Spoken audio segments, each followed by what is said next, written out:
an investigation into Joe Biden, of course, his political rival. Though we should note, when the president brought it up yesterday, it was unprompted. A reporter had not asked him if he thought China should investigate the Bidens. He brought it up on his own after just moments before, noting that the Chinese trade delegation will be in Washington next week for another round of trade talks, which is why people put two and two together, because the president was talking about the tremendous leverage he said he has over China.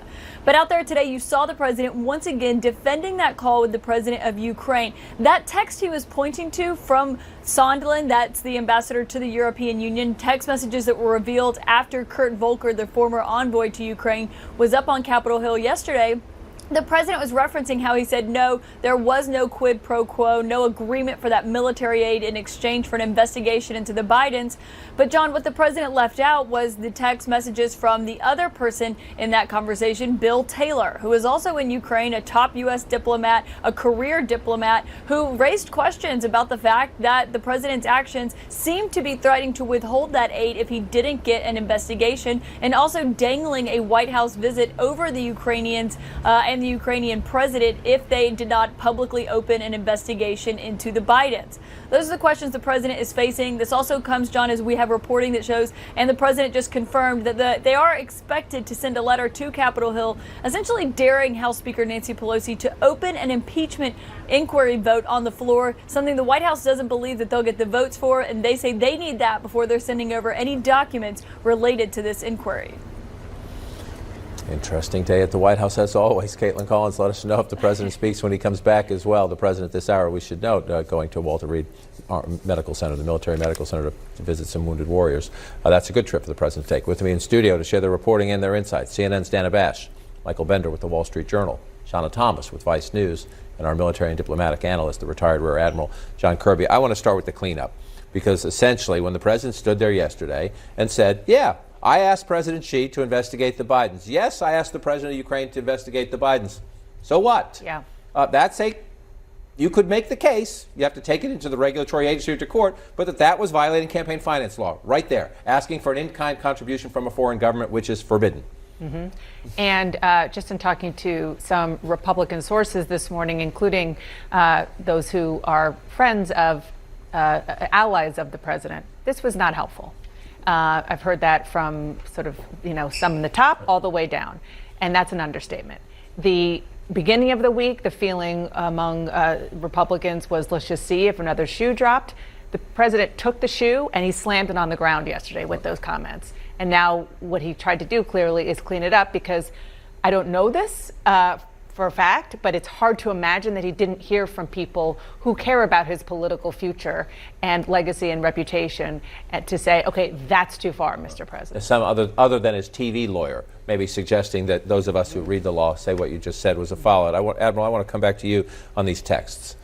You worked this business. I'm sure you texted about delicate, sensitive things sometimes with diplomat overseas in different time zones.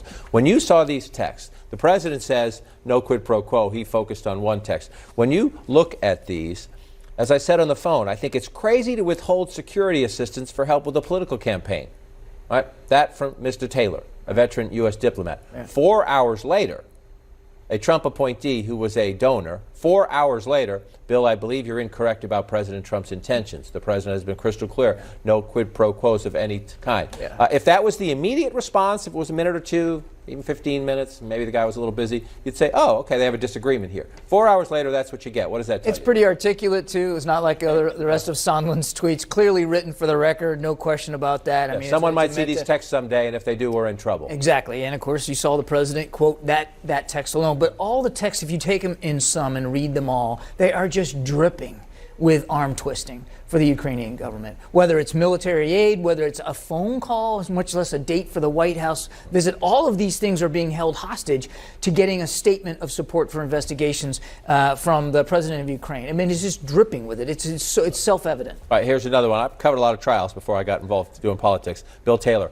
Are we now saying that security assistance in White House meetings are conditioned on investigations? Gordon Sondland. Call me.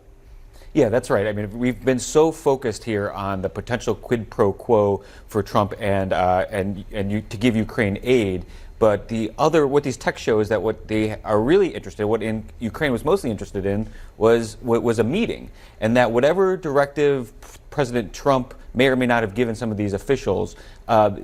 His administration was clearly under the impression that a meeting with Zelensky was going to be contingent upon the Ukrainian president convincing him that he would investigate these issues that the president's so interested in. And I also think, because we had this sort of like mini argument in our newsroom this morning, that it is not crazy from the Ukrainian side to be trying to figure out, how do I get in the room with the president? How do I have this phone call, that whole thing?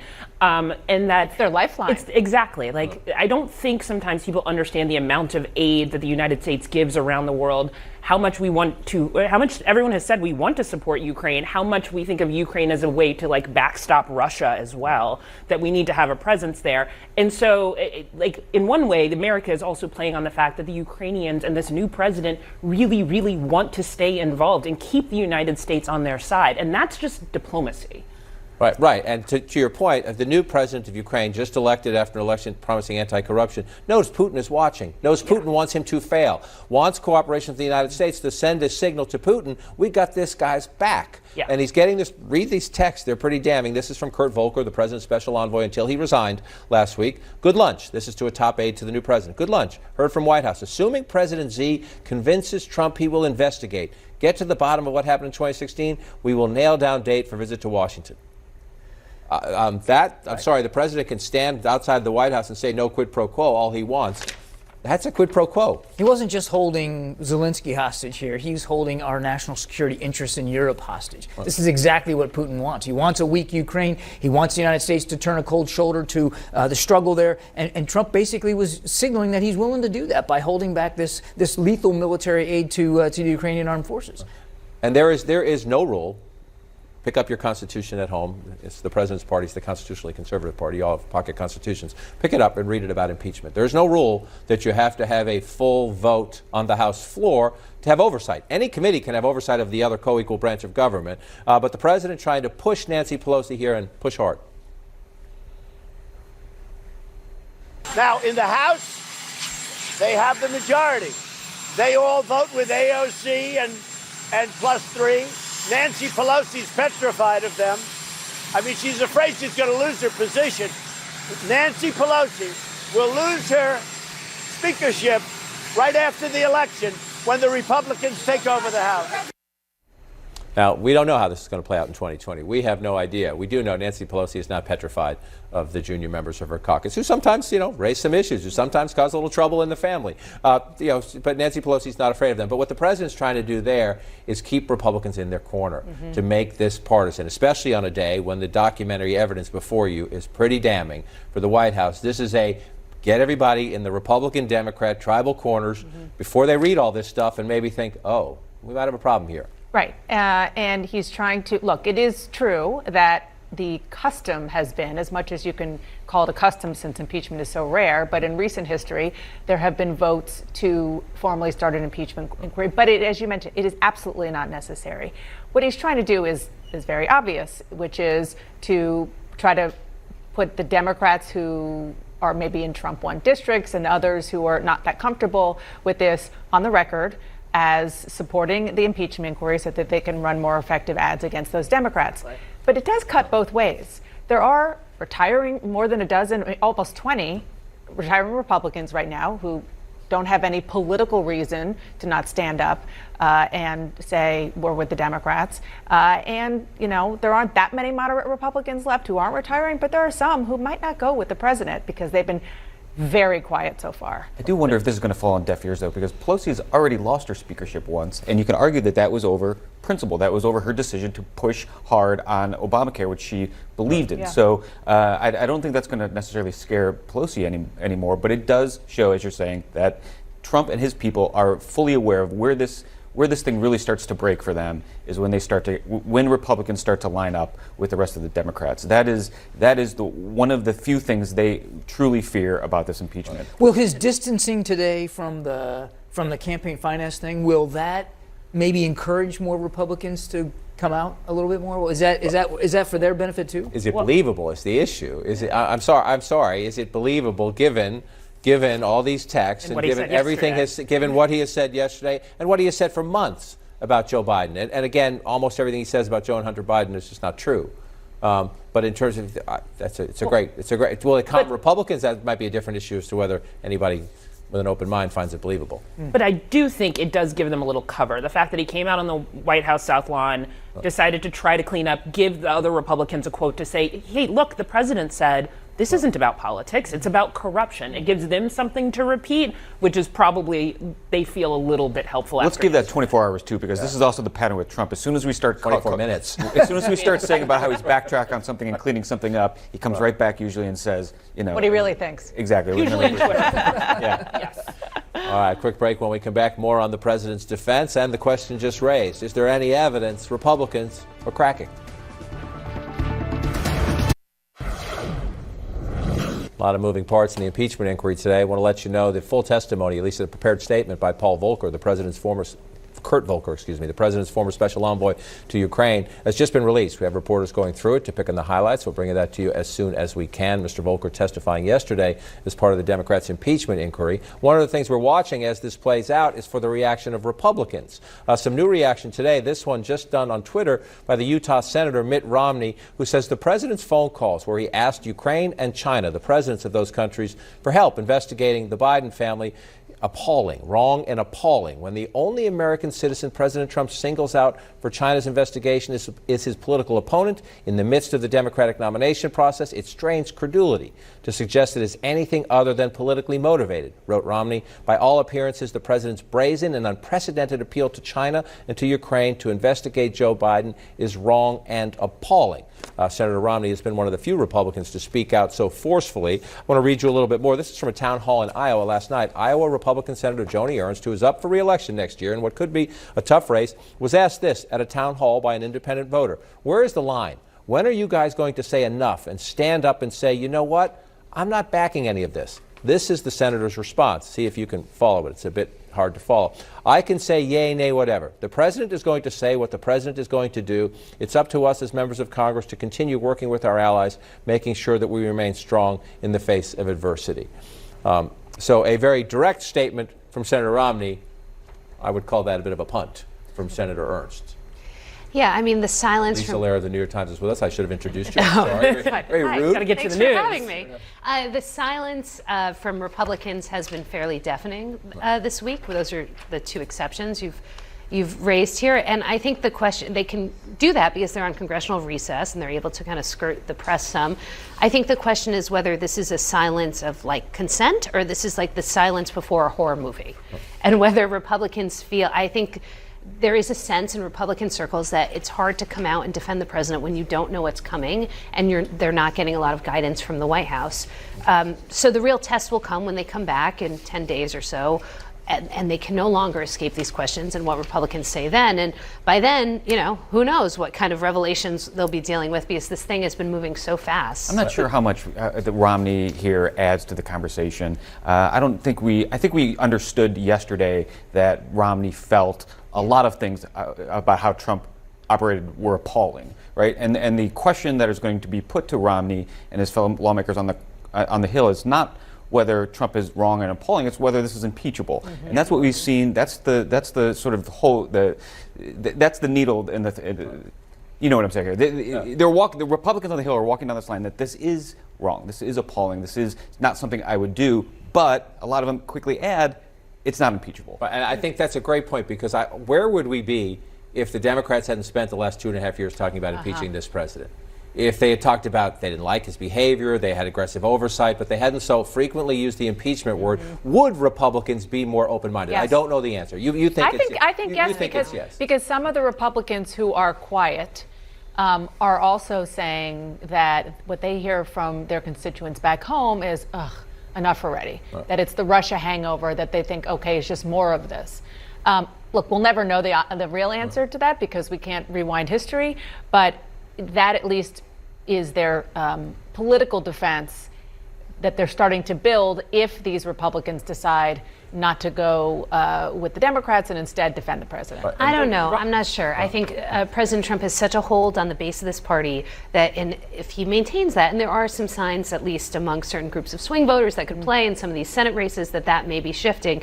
But he's such a hold on the base of his party, and if he's able to maintain that through this process, I think it's really hard for Republicans to come out, regardless of what Democrats have or have not been saying. But I think the Romney tweet, especially because we are in recess, because there's so much silence, that tweet echoes. And so that means what he is setting up, and I think he knows he's doing this, is that everyone is going to ask other Republicans to comment on his tweet. Now, I agree with you that the follow-up, it's really easy to put that out in Twitter form because there's no reporter like you saying, like, so the follow-up is, do you think what he did is illegal? But Romney is causing an issue for other Republicans because he is coming out and actually saying something. Right, and to your point earlier about the Republicans who are retiring, I just want to play this because this is Will Hurd from a tough district. He's decided he's not going to run for re-election. He's gone home. He just barely won last time. He has been critical. He's a former CIA officer. He's been critical of the president in the past and how he beats up on the intelligence community all the time. Here's how he points this. And again, think in the context. He says the Democrats have already said this is impeachable. At least most Democrats have already said this is impeachable. Will Hurd won't go that far, but he does say, you know what, I'd like some answers. I think some of these things are indeed damning. However, I want to make sure we get through this entire investigation before coming to some kind of conclusions. I'm interested to see how the White House is going to respond to the request for subpoenas, because there's a lot of people that should be coming in front of our committee. I don't know how many there are, but to your point, there's one. Yeah. There's one. And the question, not running for re-election. Yeah, who's not running for re-election. The question, how many will at least say, send us some witnesses, and even say, help us tell the Democrats they're going too far with impeachment by getting us some answers and help us clear this up. We'll see. That would be a logical process. Probably won't happen in town. Coming up for us, a break from the impeachment inquiry and onto the economy. The latest jobs report gives the president a very much needed win, but some economists still see a recession possibly looming out there. Little breaking news developing on the impeachment inquiry. Remember, Kurt Volker, the president's former special envoy to Ukraine, was the star witness 9 hours up on Capitol Hill yesterday. They have just released an opening statement, testimony he provided to the lawmakers. Let's get straight up to Capitol Hill. CNN's congressional correspondent Lauren Fox. Lauren, what are the highlights? Good morning. That's right. So basically what Kurt Volker said behind closed doors was exactly what we are seeing here in this statement. Basically, one of the arguments that Volker made was the president was very skeptical of Ukraine. What he said in his opening statement was the president was skeptical.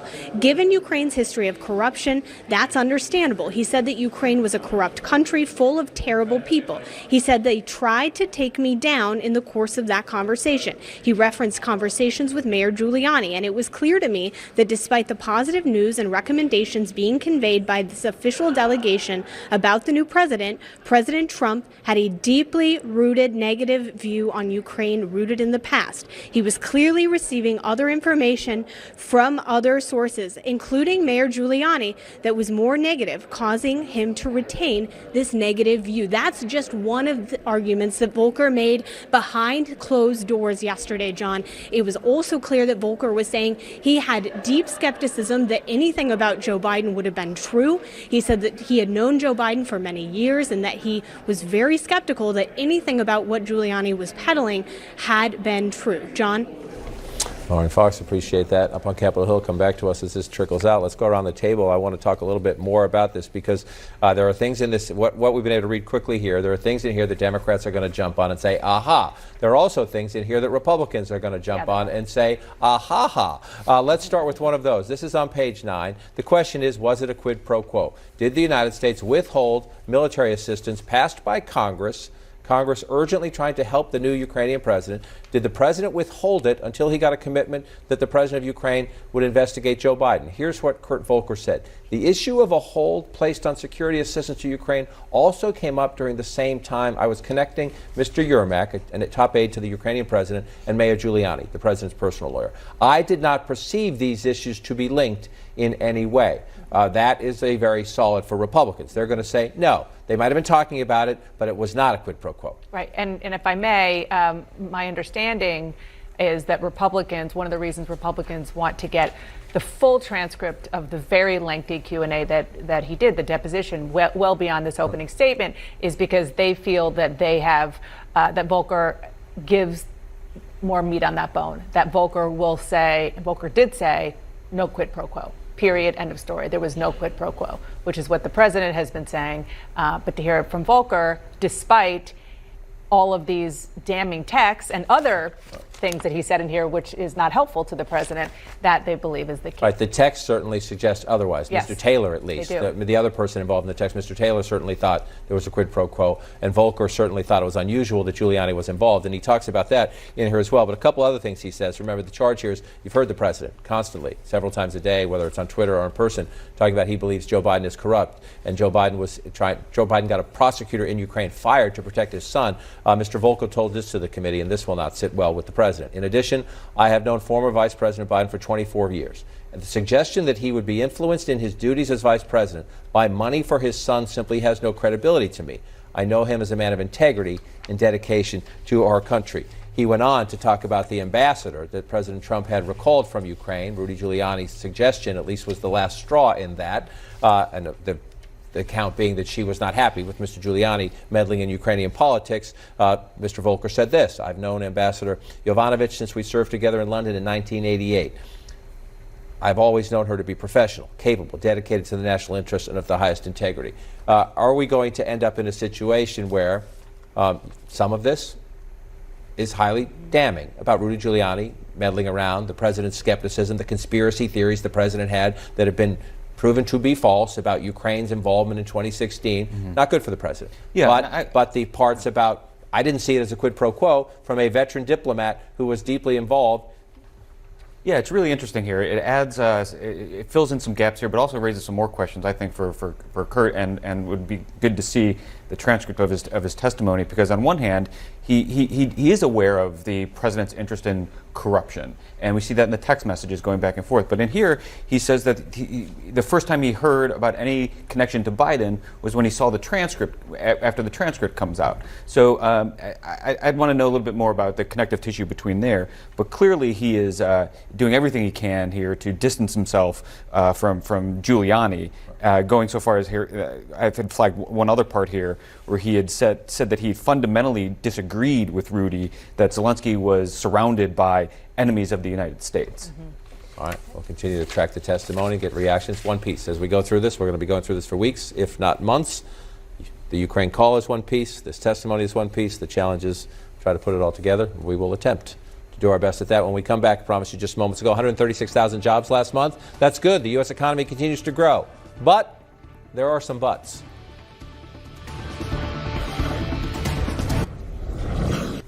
Fresh economic numbers today showing a resilient but slowing American labor market. The September jobs report includes an eye-popper. The jobless rate is down to 3.5%. That's the lowest since 1969, when Richard Nixon was president. But not everything in this report is so positive. CNN's Christine Romers is here to break down the numbers. John, two messages from this jobs report. 136,000 net new jobs, a little lighter than economists had hoped for. It really shows you that job growth is still there, but it's not quite as robust as it has been recently in past months and even in the past few years. The unemployment rate, though, 3.5%. This is the lowest since December 1969, so a new 50-year low in the unemployment rate. Let's look at the sectors here. Business and information services, healthcare, very strong job growth there, as usual. Manufacturing, though, another 2,000 jobs lost there. You can see this is really the bite of tariffs and higher costs because of the president's trade war, putting a crimp on hiring in manufacturing, a real slowdown in pace in manufacturing hiring compared with last few years. So the pace this year, about 160,000 on average. You can see that that is the lightest job creation since the Great Recession. So the economy is still generating jobs, but not to the pace we have seen in recent years. John? Christine Romans, appreciate that. The president weighing in almost immediately after the report came out, tweeting, breaking news, unemployment rate at 3.5%, drops to a 50-year low. The president then adds a little sarcastic commentary regarding his current headache. Wow, America, let's impeach your president, even though he did nothing wrong. Anna Swanson of the New York Times joins our conversation. To the point Christine Romans was making, the slowdown in manufacturing, it's 108 consecutive months of job growth. That's good news. The low unemployment rate, that's good news. If you're an American looking for a job, you can probably find one. That's good news. What are the warning signs? That's right. So this was kind of a mixed report. That unemployment rate, obviously a great figure for the president, but in other areas, a little bit troubling. Wage growth was a little bit sluggish. And then also you have this evidence in this and in other data that the trade war is weighing on manufacturing and in fact also starting to bleed over into services. Well, let me jump in on that point. I just want to show the Institute of Supply Management Manufacturing Index, which came out the other day, which caused a lot of tremors in the market. You just see the steady drop in the manufacturing index. Peter Navarro, one of the president's trade advisors, was on with our Jim Sciutto earlier today, and he said it has nothing to do with trade. It's all about the Fed. It has mostly to do with trade, doesn't it? I think so. I mean, you have Peter Navarro on one side. On the other side, you have the Federal Reserve. You have the International Monetary Fund. You have major Wall Street banks, S&P and others, saying that the trade war is having an effect on the economy.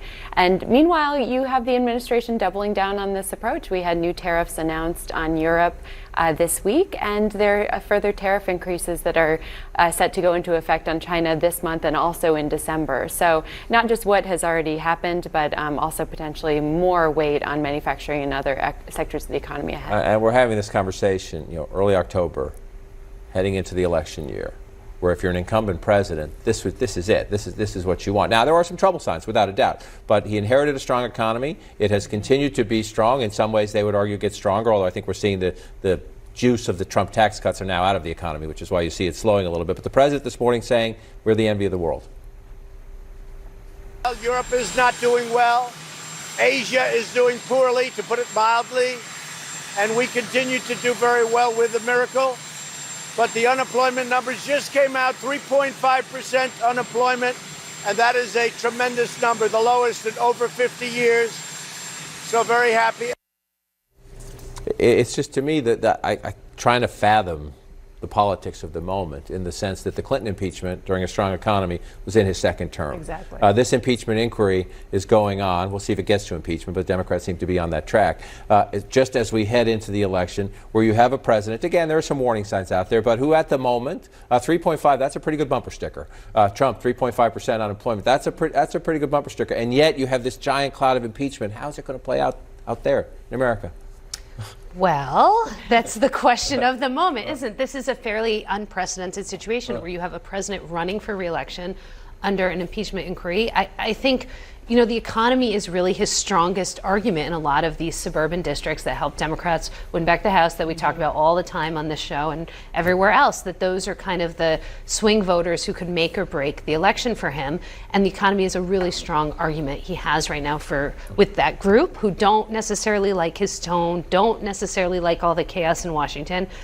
But, like how their finances are, if that starts to falter, that's a major issue for him. And he said today he's confident. He said this before, and it's been months later. He said it several times, but he says he's confident again we're going to have a deal with China. We'll see how that plays out. His sensitivity of it, you get, where our Jim Sciutto confirming other reports that in a conversation with President Xi, he said, you know what, let's keep these trade talks going, and I won't talk publicly. I won't be critical of you when it comes to the Hong Kong demonstration. So the economy is clearly on his mind on that one. We'll keep an eye. We'll watch. I just don't understand the moment, given what's happening. When we come back, Elizabeth Warren posts some big fundraising numbers.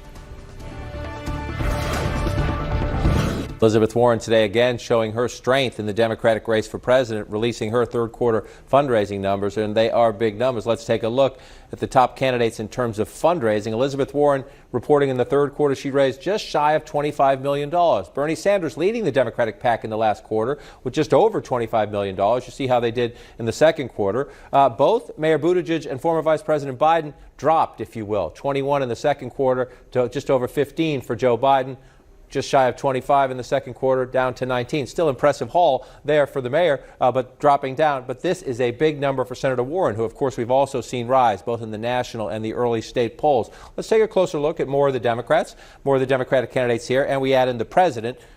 He doesn't have a major primary challenge yet. Some challenges, but nobody causing him a problem. $125 million in the last quarter. The president is going to have a giant bankroll when one of these Democrats emerges to challenge him. The ranges, I said Senator Bernie Sanders over $25 million, Andrew Yang at 10, Cory Booker at 6, Marianne Williamson at 3, Senator Michael Bennet 2.1. These are the range of the Democrats. 25 almost, $25 million for Elizabeth Warren. Also the rise in the polls. She again has the president's attention. Elizabeth Pocahontas Warren.